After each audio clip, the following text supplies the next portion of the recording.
Produzido por RS Play TV. Apresentado por Marco Marzola. Um programa com muita informação e com convidados que vão preencher o nosso momento.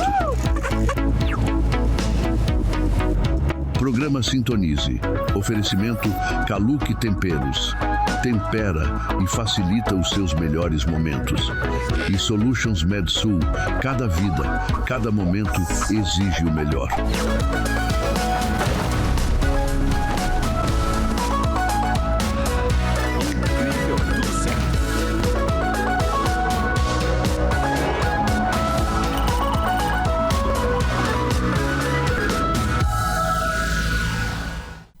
Bem-vindos a mais um Sintonize com você, o podcast na TV. Hoje nós vamos conversar sobre um assunto que por vezes acontece no núcleo da nossa família dentro de casa e a gente não percebe. Mas nós vamos dar aqui algumas dicas para que vocês possam identificar caso esteja acontecendo e como agir. Antes disso, eu queria dar um recadinho para vocês. Já está disponível um novo kit das Orgossonos. É um produto maravilhoso para te auxiliar com a qualidade de sono, vai trazer sonhos mais realistas, vai te dar qualidade de vida, porque sem sono ninguém vive direito. Então, vamos agora aos nossos convidados. Anderson, seja muito bem-vindo. Você já esteve comigo no Papo de Terapeuta, agora estamos aqui no Sintonize com você. E Carol. Eu acho que o ideal seriam vocês mesmos se apresentando. Primeiras damas. Estamos com duas damas, né? Então... Ambas se apresentando agora. Bom, eu sou a Carol, eu sou psicóloga, né, especialista na área da dependência química já há 16 anos. Trabalho todos esses anos nessa área. Sou especialista em casal e família também. Então, fui buscar essa especialização justamente para poder amparar a área da dependência química, né? Hoje, trabalho dentro de uma internação como psicóloga responsável técnica da unidade e também possuo um ambulatório também que trabalho nessas demandas tanto de dependência química quanto transtornos também de personalidade. Então, a minha vida, né, mais de 15 anos aí só voltada para as dependências, né? Hoje, se esticando até para a dependência dos jogos, porque é uma realidade também, né? Então... essas são as minhas atualizações, né? Anderson. Então, né, eu sou o Anderson Rosa, eu sou consultor em dependência química, né, certificado pela FEBRAT, Federação de Comunidade Terapêutica. Hoje atuo em clínicas, né, dando palestras, dou também atendimentos individuais, também faço palestras em colégios, às vezes prevenção ao uso, empresas, também tenho feito um trabalho. Sou um dependente químico em recuperação, né, que passou aí por um processo de internações, recaídas e hoje vem conseguindo aí, né. Anderson, você que conhece o assunto por dentro, muitas vezes é difícil para a família identificar alguém que está com alguma dependência. Pode ser química, álcool, né, ou até em jogos, que hoje em dia a coisa está bem complicada. Que dica que você pode dar para os familiares identificarem alguns sinais? Assim, né, existe um conjunto de fatores, né, não é um fator isolado, né. Muitos falam sobre algumas reações de drogas específicas, né, mas o que acontece? Geralmente a família nota muito no comportamento e aí quando vai acompanhando, né, porque tem muito desleixo, né, acontece muito, e o problema é que quando acontece geralmente na fase da adolescência, né, que é comum ter todo também essas características. Então, eu acho que a família tem que ter um diálogo aberto, né, e identificação são coisas assim, geralmente falta de compromisso, né, desleixo, não tem outras as companhias também, né, tem que dar uma olhada durante a adolescência, isso é importante. Isso eu tô falando para um reconhecimento do uso de drogas, né? Da dependência química depois é uma outra coisa. Então, eu queria que você falasse agora qual foi a virada de vida. Quando que você percebeu, isso aqui tá complicado e eu tenho que mudar? Assim, ó, não aconteceu uma virada, não existe, né? A gente tem esse costume de querer tudo uma mágica, né? Que seja, teve uma virada de chave, não. Eu acho que tem muito de autorresponsabilidade, né? Eu tava caminhando... Foi um momento que você percebeu algo Sim, que tinha que ser... E isso não é uma virada de chave, né? É algo que eu decido todos os dias, né? Porque a partir do momento que existe na TCC, principalmente, tem a balança decisória, né? Então, conforme quanto que eu tô perdendo da minha vida hoje que eu quero de volta, né? Vale a pena? Claro que tem a questão da doença, né? Tem a questão da compulsão, mas a partir do momento que eu tô limpo agora, eu tô sóbrio, né? E eu voltar a usar, bom, então foi uma escolha e isso exige autorresponsabilidade, né? Sim. Carol, quando que a família quer ajudar e atrapalha? Pois então, muitas vezes a família quer... Na verdade, toda a família quer ajudar. O problema é a maneira que tu vai ajudar. Às vezes, na ideia de ajudar, tu acaba facilitando. Então, que nem o Anderson falou, né? Eu trabalho muito com os meus pacientes a questão da autorresponsabilidade, porque a doença é tua, mas os prejuízos não é só teu. A família, na maioria das vezes, né, é o que acaba abraçando o maior prejuízo. O prejuízo financeiro, estrutural, o prejuízo de não ver aquele jovem, né, aquele adolescente, jovem adulto se desenvolvendo, e a família tem que dar conta disso. Então, a família acaba ajudando quando tem que intervir pelo paciente.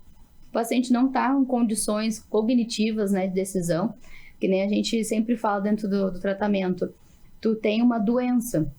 Logo, se tu tem uma doença, muitas vezes tu não vai conseguir pegar tuas próprias pernas e ir buscar o tratamento. Aí vem o papel da família, de intervenção para poder salvar esse ente querido, né, que está dentro de casa, infelizmente, sobre o consumo. E a família atrapalha quando simplesmente quer fazer o processo de ser facilitador. Então, eu facilito para que o paciente use, eu não obrigo, não exijo dele que ele trabalhe, que ele se trate, né? Então, eu deixo muito à mercê. Então, aí a família atrapalha. Então, a família também tem que se tratar, né? Por isso que eu disse na minha apresentação, né, que busquei entender, estudar sobre a família, porque a família é o núcleo, né? Muitas vezes o paciente ele entra em uso justamente pelo contexto familiar que ele está inserido. E muitas vezes é o contexto familiar que vai mudar, que vai ajudar também ele a sair da substância. Então, assim, eu não vi até hoje, né, nenhum paciente sozinho, né, solito, assim, sem a família, sem pelo menos uma pessoa, um amigo ou um grupo de NA, um parceiro de NA, né, para poder sair do processo de uso, né. E quando a família está junto nisso? Porque existem casos em que o uso é familiar. Como que esses casos são tratados? Aí, geralmente, a gente tem que tratar no coletivo. A gente precisa entender que a família tem um padrão disfuncional. Muitas vezes, geralmente, o dependente químico, ele não é compulsivo sozinho. Geralmente, já vem de um pai, de um avô, de um tio, às vezes, né, compulsivo por outras substâncias, como o álcool, por exemplo, que é o mais comum, ou, né, bem antigo, que a gente sempre tem uma história de um tio, de um avô que perdeu um carro, uma casa em jogo de aposta, em jogo de, né, galo de rinha, essas coisas antigas que tinham, e a gente percebe o que é hereditário, né, que passa em questões genéticas, é a compulsividade. Então, esse paciente hoje, como identificado, ele só piorou a sua condição familiar. Né? Ele tinha uma compulsão que ele recebeu por herança genética e ele acabou desenvolvendo uma dependência química, né, por conta do uso de droga. Então, a gente precisa entender, se a família tem já esse contexto, a gente vai ter que trabalhar com todo mundo do setor, né? Porque, assim, o paciente identificado é aquele que está gerando maior problema, mas existem os alimentadores, né, do problema. Então, o pai que é alcoólatra, que também não consegue ter controle sobre a sua vida, aquela mãe que já está depressiva para poder cuidar de todo mundo. Então, sim, todo mundo tem que entrar em tratamento para poder conseguir dar conta disso. Se caso a família não colaborar, a gente trabalha a individualização. Ó, então, tu te individualiza, família, né, só em períodos muito necessários ali, domingo, almoço, com horário marcado para poder chegar e ir embora, né, e manter o afastamento, porque senão tu não vai conseguir te manter abstêmico. É mais doloroso para o paciente ou para a família a recuperação? Eu acho que não só em dois momentos, tá? Num momento de buscar uma ajuda e durante o processo de tratamento. Para quem dói mais? Olha, eu tenho uma coisa comigo assim, que a família não tem a substância psicoativa, né, nesse processo. Então, ela não tem... Qual é o refúgio dela? Não tem anestesia, né? Não tem anestesia. Então, tem o sofrimento, sim, da dependência química, tem. Mas, de uma forma doentia, pelo menos o dependente químico, ele está em uso, né? Quando queria cair em mim e às vezes sentia um tipo de culpa, eu voltava a usar, né? E aí passava até a próxima, né? E a família, como é que faz, né? A família tem que procurar esses outros... A família tem, de repente, ali um casal, né, de pais ali, se ajudam e tal, mas é diferente, eles passam sóbrios, né, por isso. Sim, é muito dolorido para todos, né? Ainda mais porque... O sofrimento não é pequeno. Quando tu não entende que é uma doença, que tu não entende que é dependência química, a tua motivação geralmente é o julgamento. Então, tu vê o sofrimento do teu familiar, tu não consegue entender assim, pô, ele não tá se comovendo com a minha dor, né? Não tá se compadecendo, mas é que ele tá dentro daquela anestesia, né? Ele tá dentro daquela substância. Então, assim, não é que ele não sinta. Ele sente, mas é como se o coração tivesse congelado. E aí, quando vai descongelando no processo que a droga vai embora do sistema, aí sim, volta o afeto, volta a culpa, todo aquele sentimento que estava travado, freado pela substância. Então, a família, eu acho que a família ainda tem um maior impacto, porque ele precisa manter a organização da família e continuar organizando esse adulto que está disfuncional. E muitas vezes a família nem medicação toma para poder, né, passar o processo. Então, eu acho que talvez a família seja a pessoa mais judiada nesse movimento aí. Existem casos onde tem alguém com dependência química na família, e os pais fazem festas, comemorações, datas, Sim. E bebida na mesa, brinde, né? Até falam, brinda junto, toma um golinho, é só um golinho, né? Fica com a gente. Sim. Isso é um amor, mas que muitas vezes atrapalha e muito, né?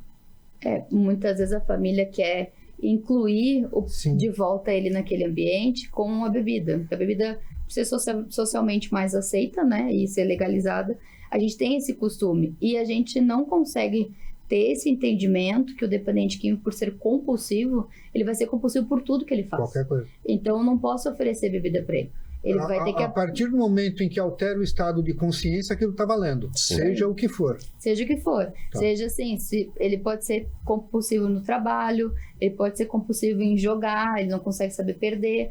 Então, é uma adaptação por muito tempo, aí nós estamos falando aí quase de anos, para poder reprogramar esse cérebro, para começar a entender que nem tudo precisa ser no 80, né? Mas quando ele volta para o ambiente familiar, a gente diz para a família, não, vocês não precisam não comemorar, né? Não beber perto dele, mas vocês precisam entender que oferecer ou incentivar, vocês estão abrindo, né, uma caixa de Pandora que a gente não sabe onde vai parar. Então, evita, né, de tu estar oferecendo. Entenda que ele tem uma condição e essa condição pode fazer com que ele volte para o processo inicial.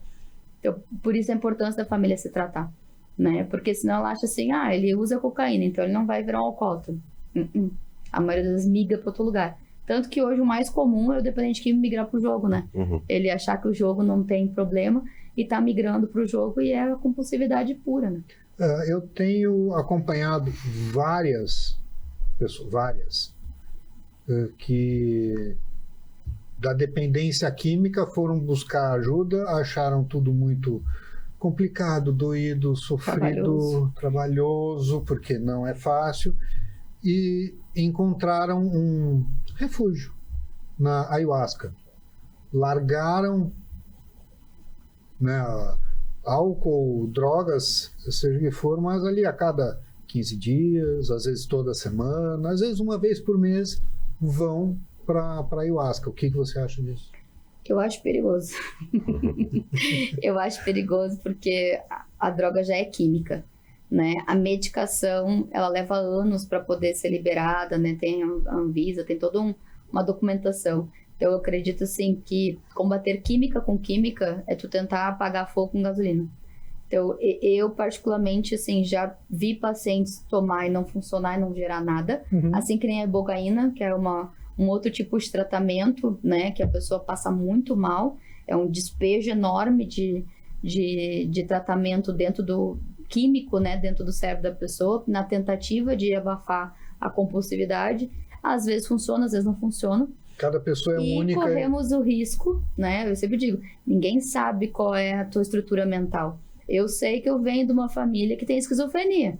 Eu já tive uma avó esquizofrênica e tenho, né, parentes do lado da minha avó com esquizofrenia. Então eu, Caroline, não posso me arriscar para nada, né? A minha porcentagem é mais alta. E às vezes as pessoas não sabem quem veio antes. E aí que corre o perigo, porque o teu cérebro já está muito cansado da química, da droga, aí tu vai lá e coloca mais química, e aí tu não sabe como é que isso vai reagir, entende? Então, não adianta, o único tratamento que funciona é autorresponsabilidade, disciplina e abstinência total. Não vi algo ainda salvador, assim, da pátria, né? Até porque ela é multifatorial, né? Fala sobre a vacina, né? Sim. E, tá, tudo bem, pode tratar a parte biológica. E aí, o que faz com a parte comportamental? A associação que eu faço com a droga, né? Porque a dependência química tem muito disso, a associação. Que nem o álcool. Ah, tá, tudo bem, eu era usuário de droga ilícita. Eu posso tomar álcool, sim, mas tem aquela associação também, né? Fora também que mexe no sistema de recompensa, que é a mesma coisa para qualquer uma, né, da substância. Anderson, queria fazer uma pergunta para você. Faço. A partir do momento em que você percebeu que a sua vida estava detonada, você estava estragando a sua vida, não só como vida, relacionamentos, mas também o seu corpo. Isso dificultava para você parar o uso de drogas, porque você ia no conforto daquilo que você estava fazendo contra você mesmo? Assim, ó, eu sei que é um pouquinho complexo, né? Mas como é que você percebia isso em você? Eu percebi e continuei usando, né? Eu não percebi, e por isso que eu disse que não tem virada de chave. Sim. Porque as pessoas, depois de mais de 20 anos de uso, que tu foi perceber o estrago, não, o estrago foi perceber, eu me internei pela primeira vez em 2008, né? Ou seja, tinha ali... A partir do momento em que você viu o estrago que estava fazendo em você mesmo, você ia buscar a droga para aliviar aquele sentimento de culpa. Porque eu falo muito assim, eu não sei daí se é uma visão da Carol tem também, mas que ela vai saber explicar melhor. Eu tenho muito a visão assim de que o uso de droga não é nem doença, o uso de droga é um sintoma, né? O que é doença? De repente eu estou emocionalmente doente, né? Algumas coisas que eu tenho que trabalhar com a terapia com o psicólogo, né? Com o psicólogo mesmo. E essas coisas, sim, isso pode adoecer a pessoa. Sei lá, uma frustração, um trauma, isso adoece. Agora, a droga é simplesmente febre, né? A febre não é doença, a febre mostra que a pessoa está doente. Carol, eu vou querer que você responda, mas antes, mais uma perguntinha para o Anderson. Hereditariedade. Uso de drogas ou álcool em casa é sentença? Não, nenhum fator, né, é determinante. É multifatorial e nenhum fator é determinante, né? Eu posso nascer num ambiente que é totalmente de calamidade, de uso de drogas. Eu posso ter todos os meus, né, pai, avô, que foram de alguma forma compulsivos, mas nenhum determina, né? Acho que aí que entra a autorresponsabilidade. Legal. Carol. O que é passado adiante é a compulsão, né? Eu sou filha... É comportamental. A compulsividade, ela tá no ambiente comportamental. Então, eu sou filha de um pai alcoólatra, né? Com 2 avós alcoólatras. Então, eu saber disso já me requer um alerta, né? A todos os filhos e todo mundo que vem dessa herança genética para baixo tá sentenciado? Não. Se a condução daquele ambiente for o mais saudável possível. Não existe perfeição, não existe, né, família de margarina, mas a gente precisa entender assim, o fato de tu ver o processo que cada um vivenciou na tua família e saber que aquilo ali é um prejuízo, teve prejuízo, que nem o Anderson teve os prejuízos dele, tu começa a entender assim, bom, é uma escolha tua. Pode ser que a família não veio de nenhum tipo de compulsividade, né, e pode ser que o ambiente acabou influenciando naquela pessoa no uso. Então, a compulsividade, ela é hereditária, né? O que passa de geração para geração é compulsão. Mas não quer dizer que tu vai virar uma pessoa compulsiva por álcool, por droga. Pode ser compulsivo por outras coisas, né? Então, tu por exemplo, tu vai ver um atleta, ele é compulsivo naquele esporte. aquela compulsividade fez ele se tornar o número 1 do mundo naquilo ali. Então aquilo não se tornou ruim. A forma que ele utilizou, que ele herdou geneticamente, não foi levado para a direção errada, né? A condução é muito melhor do que tu recebe de herança. Como tu vai conduzir as suas heranças genéticas é muito melhor do que tu ficar naquela sentença de, agora filho de dependente químico, neto dependente químico. Não vai ser assim. Depende como tu vai conduzir o que tu recebeu.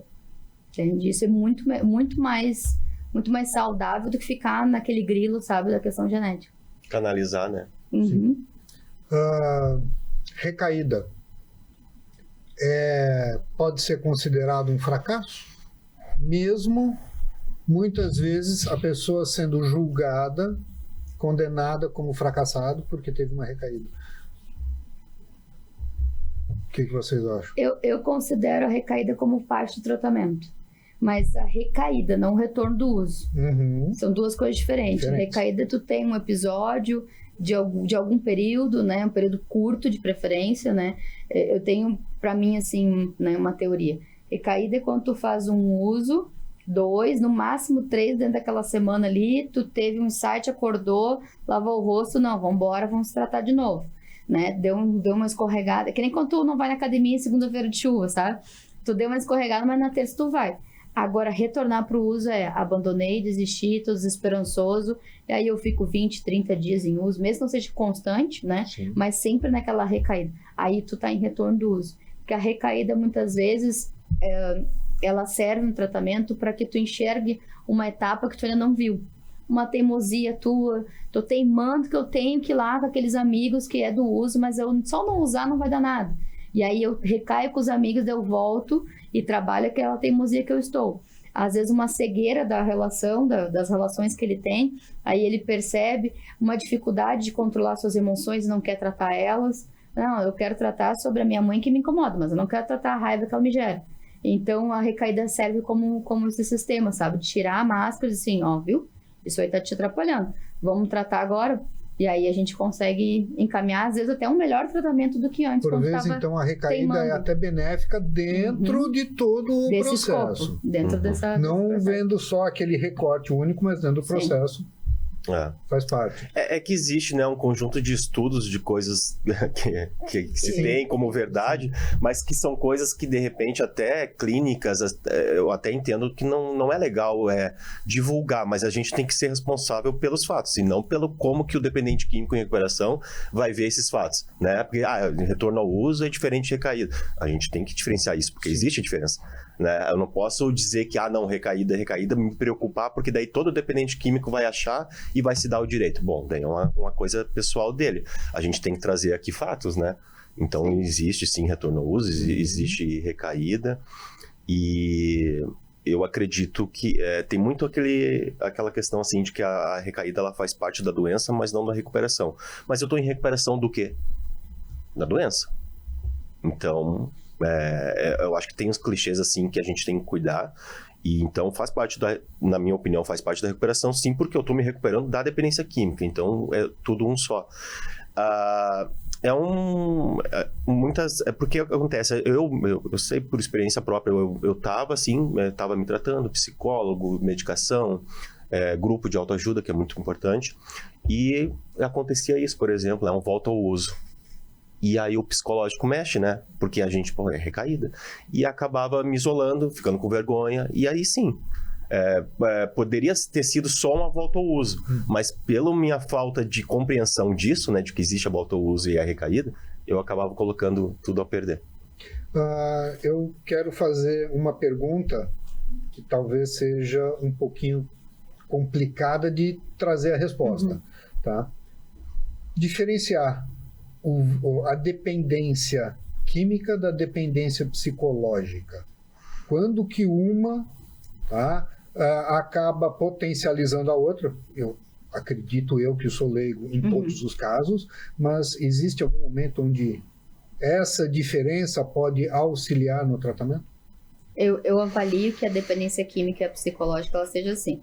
Dependência química é uma questão que tu começa como um usuário de droga, um experimentador, né? E aí tu vai adicionando, por isso que a gente chama de adicto, né? Adicção, vai adicionando nos teus dias, na tua semana, nas tuas festas, nas tuas formas de comemorar, ou nas formas de tu te anestesiar, como tá triste, eu uso para me recolher no meu sentimento. E a dependência psicológica, ela começa a se instalar quando tudo tá envolvido no uso. Então, eu tô feliz, eu comemoro com droga, eu tô triste, eu me afogo com droga, sei lá, eu uso um exemplo muito para os meus pacientes assim, quando tu tem uma visão errônea sobre o processo, até ficar rico vira um problema. Então, a dependência química vai começar a funilar nessa situação psicológica quando eu não sinto alegria em mais nada. Nada mais me satisfaz, né? Eu não consigo ter sentimento pelo choro da minha mãe, pelas inúmeras namoradas que eu perdi, pelas vezes que eu deixei a faculdade abandonada. Eu não consigo. Ali já é uma dependência psicológica, porque eu preciso viver em processo de uso o tempo todo. Eu não consigo sentir alegria em nada. E eu vejo muito isso no desuso, quando a pessoa já tem 2 a 3 anos limpo, que ele fica numa passividade de vida que ele não sente alegria. Ele não consegue voltar, dizer, Carol, não consigo ter alegria pelas coisas, sabe? Eu tô limpo, tô em recuperação, já tenho o carro que eu quero, voltei pro emprego que eu gostaria, consegui trabalhar, estudar, tô com uma pessoa legal, mas eu não sinto mais, porque ele ficou tanto tempo naquela confusão entre a euforia da droga e a alegria, porque a gente acha que é a alegria da droga, né? Que tu não sabe aprender a viver alegre com doses menores. E aí entra a questão da parte psicológica, né? Que a pessoa, ela saiu do uso da doença, mas ela ainda está no comportamento. O comportamento dela ainda tem que modificar, ela tem que reaprender a viver. E a dependência química, ela vai gerar esse sintoma. Por exemplo, a maconha, em tese, ela não gera uma dependência química, né, fisiológica, mas ela tem uma doença muito instalada na parte psicológica, atrelado, né? Então, a pessoa vai colocando todas as atividades diárias com a presença da substância até aquilo ali virar um romance para ela. Então, a gente precisa entender que, primeiro, tu tira a dependência química, sana com o uso, né? Faz com que o teu cérebro aprenda a dor da abstinência, porque dói ficar abstêmico. Quando aquilo passa e começa a regenerar, tu começa a tratar a parte da dependência psicológica. Não preciso mais de droga para dormir, né? Por exemplo, tem pessoas que tomam uma dosezinha de cachaça, de licor, de alguma coisa para dormir, como se fosse medicamento, né? Eu não preciso mais da cocaína para me divertir, ou para me descontrair, para chegar numa festa, né? E eu vou começando a aprender a desenvolver a minha parte psicológica sem estar atrelado com o problema, entendeu? Eu deixo de ser o problema, eu começo a trabalhar no sentido da minha nova vida. Só que eu preciso aprender que aquela euforia eu não vou ter mais. Agora eu vou ter doses menores de alegria mesmo. E essas doses menores de alegria, elas fazem parte das próprias secreções hormonais do nosso corpo, né? A dopamina, ela volta para o processo, né, devido dela, né? Quando tu tá sobre uso, tu abre muitas caixas de receptor de dopamina e tu leva quase 2 anos para tu fechar essas caixas. Em 6 meses tu tá limpo, mas em 6 meses tu não tá organicamente, na parte neurológica, não tá ainda desenvolvida para criar uma neoplasticidade, né? Criar um novo tipo de adaptação. É que nem quando tu perde um membro. Tu passou a vida inteira tendo as 2 mãos e aí tu perdeu uma, tu tem todo um processo de adaptação. É literalmente perder algo da tua vida, porque, né, que nem o Anderson passou muitos anos em uso, ele perdeu aquele estereótipo daquele Anderson passado. Teve que criar um novo. E aí essa adaptação desse novo leva tempo. Aí vem a parte de diminuir o receptor de dopamina e aprender que a alegria são coisas simples, né? Como uma pessoa que nunca teve contato com substância, por exemplo. E na experiência de vocês, volta? Volta. Sim. Até comentando agora, depois desses anos todos, a gente vive com um processo de luto, né? Porque abandonando aquele Anderson, né? Sim. É por isso que a gente fala muito em palestras e reuniões dentro de clínicas do processo esse todo de luto, né? Aquele das fases, que tem as 5 fases de luto, né? Que primeiro tu nega, depois tem a raiva, né? Até chegar na aceitação, porque o significado da droga é muito importante, né, na dependência química, né? Quanto que a droga significou para mim, né? quanto que um namoro, um término de namoro foi ruim, ou mais difícil, ou menos difícil, o quanto ele significava para mim, né?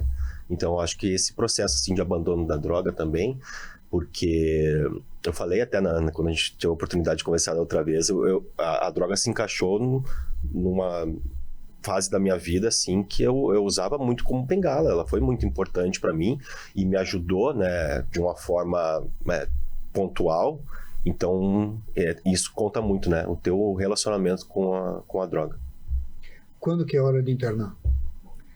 Eu acho que quando tá totalmente disfuncional.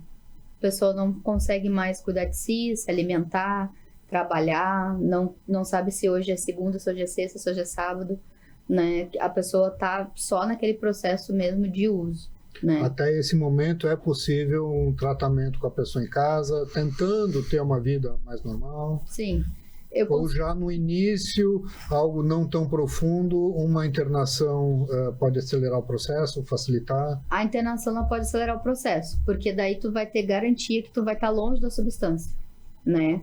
Mas não vai ter garantia de que tu vai parar com o comportamento compulsivo. Eu consegui bastante reincisão do problema, assim, na pandemia, que o pessoal não saía de casa, né? Então eu tive vários pacientes que fizeram internação domiciliar nessa época, e estão até hoje limpos. Então conseguiram, porque era proibido por estado, né, sair de casa, e aí ele realmente não fazia o uso, né? A gente criou toda uma configuração ali do sistema familiar dele para ajudar ele. Mas a internação muitas vezes ela vai acelerar porque vai te dar essa garantia do período. Porque dependência química, ela é terapia, ela é medicamentosa, mas ela é tempo. Eu não tenho como acelerar o tempo. Eu não tenho como fazer com que 6 meses passem 6 dias. Tu não vai ficar limpo menos do que isso. E em 6 meses, aquela substância, um pouquinho que ainda tem dentro de ti, vai te atormentar. Isso é uma coisa que vai acontecer. Muitas vezes tu tá limpo já há 4 meses e meio, 5 meses, já indo pro 6º mês, e a pessoa ainda tem umas ânsias que tu vê que ainda vontade de retornar pro uso. Então a internação vai te dar essa vantagem, né? De ter certeza que tu vai ficar limpo. Mas se o paciente estiver comprometido em formato ambulatorial, tu também consegue, né? Consegue fazendo testagem nele por semana, né? Consegue, por isso que eu digo, a família tem que fazer parte, né? Para mim poder ser, a família é minha equipe estendida, né? Minha equipe terapêutica estendida. Então eu sempre pergunto, o que tá acontecendo? A gente tira o dinheiro para ter menos acesso, né? Tu vai na esquina, passa o cartão de crédito, debita no celular da mãe, né? Então a pessoa tem como sim estar no processo de parar com isso, né? Parar com a substância, mas o compromisso tem que ser grande, a família tem que ter um compromisso grande também, porque senão a gente fica enxugando gelo, né? Enxugando, e aí não tem o que fazer, a internação ela é necessária. Explica pra gente a diferença entre compulsão e vício. Tá. Eu acho que os dois estão muito atrelados, Sim. Tá? A compulsividade, ela pode ser direcionada para uma coisa saudável. Por exemplo... Pode ter uma compulsão saudável, pode. benéfica para a vida de qualquer pessoa. Sim. Por exemplo, sou uma pessoa muito ativa, com muita energia, hiperativa, né? Desde criança eu sou acelerado. Coloca ele para um futebol, para um judô, para um esporte, né? Coloca ele para algo direcionado que ele foca naquilo ali, ele vai ser o melhor naquilo. Só a única coisa que você vai ter que trabalhar com ele é a questão das frustrações, só isso. Agora, pro lado do vício, é uma coisa que eu não consigo viver sem. Então, eu não consigo ficar 1 hora aqui conversando contigo, né? Vamos pensar, eu sou uma pessoa compulsiva por corrida, tá na moda agora. Mas eu consigo ficar sentada aqui contigo 1 hora conversando, sem pensar ou sem falar de corrida. Tá entendendo? E quando eu voltar pra minha casa, eu faço a minha corrida. Agora, o vício, não. Eu tô aqui agoniada, assim, que hora vai acabar, que hora vai terminar, né? Eu já usei antes de chegar aqui, aí eu tô nessa escala de tempo de 1 hora presa, não consigo usar de novo, e aí fica sempre naquele sintoma de mais, o tempo todo, entende? Então, eu não consigo ter uma vida além daquilo que eu gosto de fazer. Então, essas duas diferenças que eu vejo da compulsão, né, pro vício. Eu brinco, né, que a minha herança genética da compulsão do álcool, eu tenho também dependente químico da família, né, eu migrei pro trabalho. Eu já tive épocas que eu trabalhava 50, 56, 60 horas quase por semana. Então, eu sabia que aquilo era disfuncional. Só que, compensação, quando eu descansava, eu não queria saber de paciente, não queria saber de nada. Eu fui aprendendo a lidar com aquele amor que eu tinha, também tinha que ser amor por mim. Eu também tinha que cuidar de mim para continuar cuidando do outro. Então, eu consegui cuidar da minha compulsividade, meu workaholic, e trouxe para o lado saudável. Se fosse um vício, eu não ia conseguir, eu ia adoecer, eu ia piorar cada vez mais. O vício, ele não tem nenhum, eu não vejo pelo menos, nenhum processo positivo. Né? Eu sou viciado em tomar copo d'água, se tomar 20 litros d'água, tu vai ter um problema respiratório de tanto que tu botou água para dentro, entendeu? Então, tudo aquilo que é demais, né, vai gerar um prejuízo. E esse prejuízo é mais fácil ser visto pelos outros do que pela própria pessoa. O próprio vício, ele faz isso, né? Te gera uma cegueira para que tu ache que a tua vida ela é gerada e envolvida nisso, né? Eu já vi situações de pacientes que ele moldou toda a sua vida para poder se manter no vício de maconha. Então, assim, ele procurou se especializar e trabalhar em áreas que ele possa ficar somente em casa, né? Ele juntou dinheiro, ele se organizou, para quê? Para que ele pudesse passar o processo aquele do vício, de estar no horário das 4h20, que é o horário, né, que o pessoal fuma maconha, para estar lá fazendo essa contemplação, né? Eu não preciso ter contato e convívio com pessoas por conta do cheiro da maconha, não desconfiar e não gerar um desconforto, então eu trabalho home office. A pessoa montou a sua vida para manter o vício, entende? Então, ali eu vejo uma disfuncionalidade, porque tu perde tantas escalas do dia a dia, né, de conexões sociais, a questão de conhecimento, de cultura, justamente para poder ficar voltado nisso. E aí acaba só se relacionando com pessoas que também têm o vício, né? Todo mundo que não aceita o teu vício ou não acha saudável aquilo ali que tu tá fazendo, tu afasta, também tem mais isso. Então, tem esse ponto, né, que o vício vai criando um ambiente insalubre, né, que não é o natural, né? O natural, a gente é um mamífero que vive em multidões, né, vive em bando, então o natural é realmente a gente estar em sociedade, né. A semana passada tivemos, acho que já é o 5º ou 6º país que proíbe rede social para menor de 16 anos. Rede social é um vício, tem que ser tratada como tal, tem perigos, qual que é a opinião de vocês? Para mim rede social é um vício. E é um vício perigoso de comparação.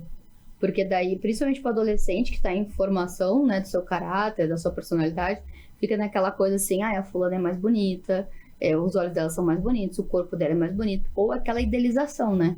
Quem não acorda às 5 da manhã para correr, não está na academia, né, não tem uma vida saudável, fitness, eu do outro lado aqui estou me sentindo lixo. Então, essa comparatividade, ela é terrível. E isso tem adoecido muitas pessoas, né? E fora ao outro lado da internet, que é aquela pessoa que ela monta e forja uma vida muito boa e tranquila, sem nenhum problema e prejuízo, como fosse perfeita, para vender aquilo ali, né? Então, os dois lados da internet, ela é prejudicial, né? A gente acaba tendo acesso muito mais fácil, muito mais rápido agora à rede, e é isso que eu até insisto nos meus adolescentes, né? Quando eles começam assim, eu não sei, Carol, tal coisa, eu não sei. Meu Deus, tu tá na era da internet, dá um Google, né? Tu acha as coisas. Mas, ao mesmo tempo, eu percebo que as pessoas foram se utilizando a tecnologia para adoecer. E, muitas vezes, isso emburrece também as pessoas. Deixa de ler um livro de verdade, né? Deixa de ir até um lugar para conhecer o quadro que tu acha bonito ou escutar a banda que tu gosta. Porque tá na internet, então não precisa sair de casa.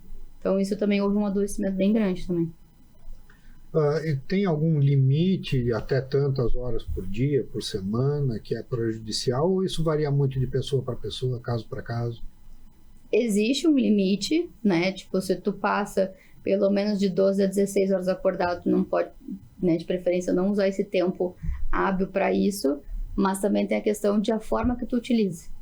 Né? Se tu utilizar 4 horas do teu dia para rede social e essas 4 horas forem extremamente prejudiciais, a gente tem que repensar a forma que tu tá enxergando, né? A própria... Começou a deixar de fazer outras coisas para ficar na rede social, já... É a disfuncionalidade. Já tá disfuncional. Né? A internet hoje, ela tá muito vinculada com o vício dos jogos por conta disso, por conta da performance, né? Eu faço pouco e ganho muito. Então, isso também mexe muito com o cérebro. Nosso cérebro, ele foi feito para trabalhar, ele foi feito para gerar serviço, para racionalizar as coisas. Antigamente, para a gente ir de um lugar A para um B, a gente tinha que caminhar. No máximo, quem tinha um pouquinho mais de dinheiro, tinha um cavalo, uma carroça. Agora, a gente tem um carro e a gente foi melhorando, só que a compensação, se a gente não utilizar essa tração que a gente tem, vai gerar uma doença mental na gente. E o que acaba acontecendo? Se eu tenho o jogo como recurso e a internet está migrando, né, está muito minada sobre isso, de divulgação e dizendo que joga com consciência. Não tem consciência, né? Ninguém acorda um dia e diz assim, vou fabricar um jogo, vou fabricar uma bet para poder enriquecer as pessoas. Não, né? Ninguém faz isso, é para enriquecimentos próprios, né? Então a internet ela tem também prejudicado muito nessa questão da recompensa, né? Da recompensa do sistema de ganho. Eu faço pouco para ganhar muito. Então por isso que tá tão difícil hoje, né, de lidar com o jogo online por conta disso. E a Carol também falou que é sobre algo que é bem comum, né? As pessoas acharem na substância, mas não é com tanta periodicidade que eu uso, né? Só que, eu uso de finais de semana, mas quando acaba no final de semana, eu uso até acabar o salário, né? E aí as pessoas têm esse auto-engano, né? De achar que a periodicidade é que vai determinar a minha dependência química, né? Você colocou nos últimos dias um post no seu Instagram, queime o barco. Eu acho que tá muito interessante ali. Muito interessante. Explica pra gente. Pode parecer algo que é muito mais assim, nossa, né, de filme, que é queime o barco, né, eu não volto para onde ia. Mas que eu tô falando a mesma coisa que se fala em tudo que é grupo, né, que é quando eu falo para evitar pessoas, evitar lugares, evitar hábitos, eu tô falando de gatilho. Então queimar o barco é deixar, não adianta, sabe, o uso de droga, ele é só uma parte muito pequena da recuperação em dependência química, né? Tanto que é tranquilo ficar sem a droga. A pessoa consegue, de repente, até uma semana fazer um esforço cada 15 dias, ou um mês, se ela tem um objetivo. Mas sustentar é isso. A gente não sustenta porque a gente não queima o barco. Porque a gente acha que ainda pode fazer as mesmas coisas que a gente fazia antes, andar com as mesmas pessoas, ter os mesmos hábitos, né? E experimentar, às vezes, o mesmo tipo de sentimento. E queimar o barco é um pouco isso, sabe? Tá, deixei a droga, e agora? A droga, agora queima o barco. Tu tem que cuidar dessa parte comportamental também. Cortar todas as relações, os caminhos de volta para não... A pessoa precisa dificultar para que ela mesma regresse, né? Existe uma expressão que a gente fala muito na dependência química, que é matar o velho homem. Precisa matar o velho homem, né? Então, assim, tu tem que criar um comportamento... A dependência química, ela gosta muito de pessoas indisciplinadas, né? Ela se instala na indisciplina. Então, quanto mais disciplina tu tiver na tua vida, mais tu vai avaliar... mas eu uso toda segunda, terça e quarta às 10h45. Tem essa disciplina. Não deixa de ser. Então, explica um pouquinho melhor qual que é a indisciplina. A questão da indisciplina é de ser um adulto não saudável. É a tarefa mais difícil que eu acredito no ser humano em geral, é ser adulto e saudável. O que eu quero dizer com isso? Adulto nas minhas escolhas, responsável por isso. Então, se eu faço alguma coisa, se eu deixo de pagar uma conta e corto a minha luz, eu tenho que ser responsável por isso, né? Se eu deixo de trabalhar e meu chefe me cobra, eu tenho que ser responsável por isso, tenho que ser adulto. E saudável, porque justamente por achar que a gente é adulto, eu posso jantar pipoca, eu posso almoçar um salgadinho, e aí eu vou todo dia comer porcaria como fosse uma criança. E aí eu não consigo ser saudável, mas eu sou um adulto, eu posso escolher o que eu quero fazer. E aí entra a indisciplina da dependência química. Porque a droga, a substância, ela gosta de gente indisciplinada, né? Que nem o exemplo que eu dei. Por que tem pessoas que preferem, né, tomar uma dose de uísque no final do dia para dormir, para né, entrar em dormência, relaxar, terminar o dia, do que se fazer um questionamento, o que está me deixando tão estressado? Por que eu não estou dormindo? Às vezes tu não está dormindo por uma questão orgânica tua, silenciosa, né? E vai estourar lá na frente. Aí quando tu adiciona o álcool, tu tem já dois problemas. O da insônia, que tu não conseguia matar e tu substitui no álcool, e o alcoolismo, que começa a ser condicionado. Então, eu digo nessa indisciplina mesmo, sabe? De ser adulto, ser saudável. Porque é muito difícil ser adulto, ser funcional. É a tarefa mais complicada que tem, né? A gente tá sempre dando um jeitinho de compensar as nossas disfuncionalidades, inclusive as nossas desilusões, né? Então, a gente tá sempre tentando anestesiar. Ou com comida, ou com remédio, ou com droga, né? E aí entra a parte da disciplina. Não existe ser humano disciplinado 100%, né? Mas existe essa questão assim, ó, se eu tiver um comando sobre mim, eu quero voltar a comandar a minha vida, aí eu vou começar a fazer que nem o Anderson falou da história do queimar o barco. Não tem nada mais para mim lá. Porque parar com a substância é uma coisa, parar com tudo que envolve a substância é outra. Porque às vezes o que me leva a usar droga é eu não aceitar a família que eu tenho. Às vezes o que me leva a usar droga, eu estou frustrada na minha profissão, mas eu também sou preguiçoso, não quero uma outra profissão. Um fator externo, um fator ambiental. E é essa história do queimar o barco. Eu preciso ver tudo aquilo que poderia me levar para a substância de novo. E queimar, literalmente, né? Deixar no passado. Porque senão eu vou ficar sempre nesse processo que eu sempre tenho um detalhezinho que eu volto para ele lá. E aí entra o processo de até recair. Né? Espiritualidade durante a recuperação. O que vocês podem me dizer sobre isso? Eu acho muito importante. Eu acho essencial. Né? A espiritualidade que é o que é a busca interna, né? Não tem a ver com religiosidade, né? Então, eu tenho, sim, a minha religiosidade, mas ninguém está falando... os grupos de autoajuda, eles mencionam espiritualidade. E porque espiritualidade é muito autoconhecimento, né? E se conhecer para a recuperação é essencial. O autoconhecimento é básico. É básico, porque tudo bem. A gente fala aqui, né? Eu hoje venho me especializando em dependência química, mas o dependente químico é outra coisa. O ser humano ali, o indivíduo que está ali, ele que tem que lidar com isso, né? Então a psicoeducação serve para isso. O Anderson falou lá na reunião que existe ali as crises de abstinência, sintomas de abstinência, né? Que é irritabilidade, sei lá, uns exemplos assim. Então eu estou passando por aquilo. Muitas vezes eu me apavoro, não sei o que fazer, o que eu vou fazer, eu me refugio, vou usar droga para não sentir isso. Agora, se eu tenho essa psicoeducação, eu conheço a minha doença, eu sei, não, isso é irritação. E eu paro de projetar, não, é porque a fulana tá me incomodando, fulano tá me... Não, isso é irritação porque eu tô passando por um período de abstinência. Então tu parar de projetar nos outros, né? Tu se conhecer e saber que é tudo contigo, né? Ótimo, você falou em jogar o problema para os outros, né? Uhum. A culpa é sempre do outro. Uhum. Quem é que é o viciado? É o adulto ou é a criança interior? Dá para dizer que é os dois. Às vezes, os excessos ou as faltas, eu sempre digo que as nossas fragilidades estão mais na criança do que no adulto. Criança, porque assim, por exemplo, eu não vejo, né, na dependência química uma pessoa que ela não está nos dois pontos da situação, ou ela é muito ou ela é pouco, né? Ou ela teve uma criação com muitos limites, aquela coisa muito narcísica, muito rígida, e aí gera uma curiosidade, principalmente na adolescência, né? Por que eu não posso isso? Por que eu não posso aquilo? Não foi explicado para ele, foi, na verdade, ceifado, né? Cortado. Não pode porque isso. Não e pronto. Eu sou tua mãe e teu pai e não, acabou, entendeu? Aí gera essa curiosidade do adolescente, que é natural da exploração da época que eles estão vivenciando, e a permissividade, né?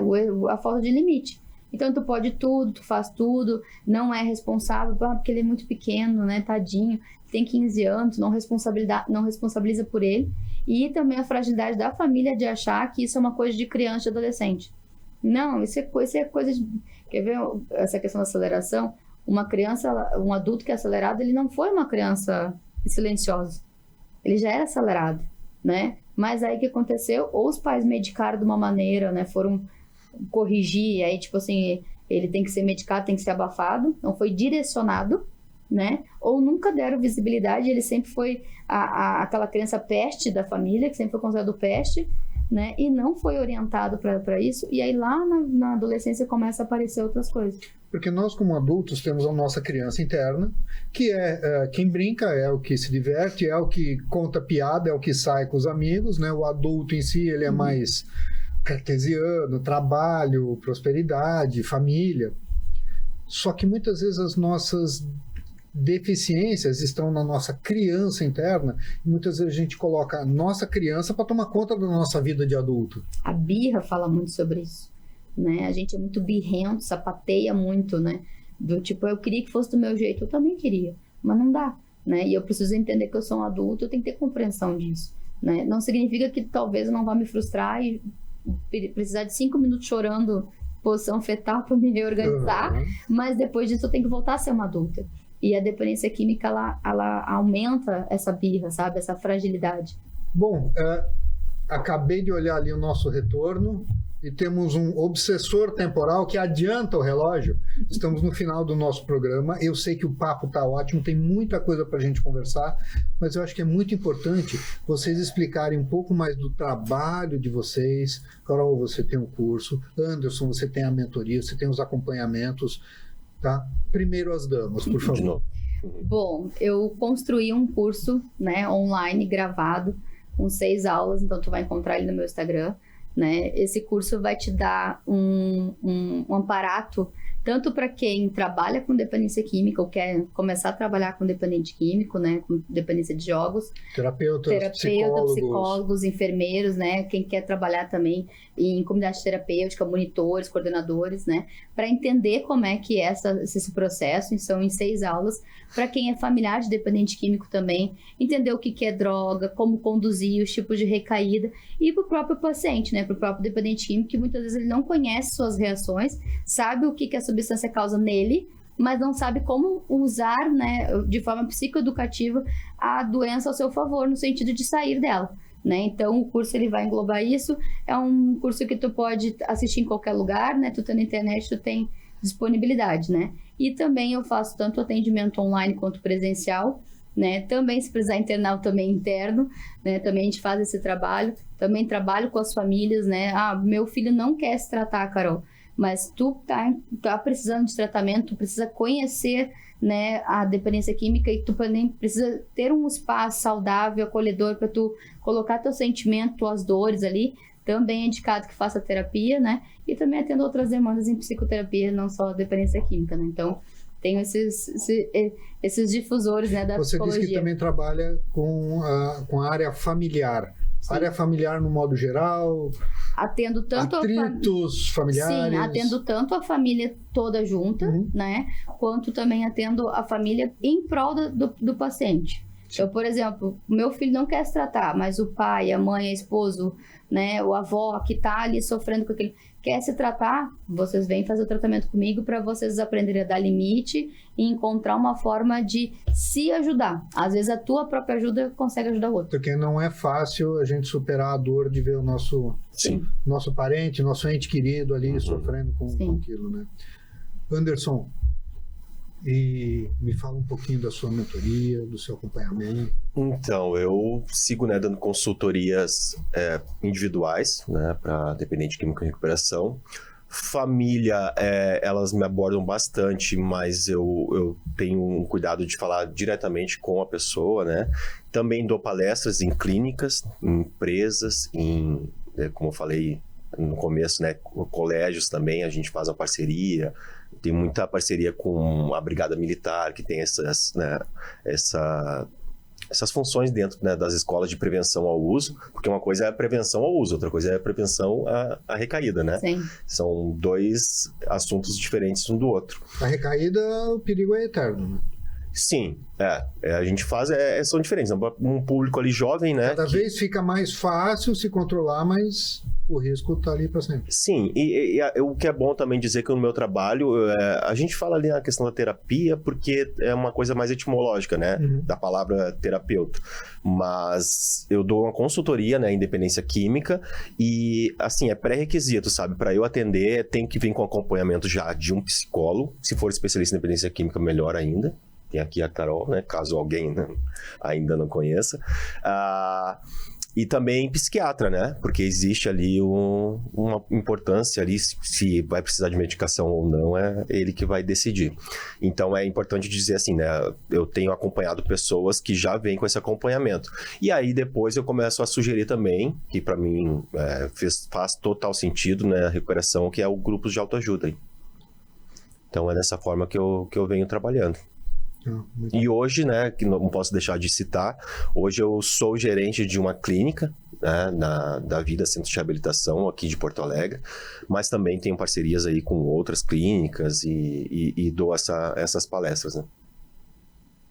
Muito obrigado, adorei o nosso papo, eu acho que foi muito instrutivo.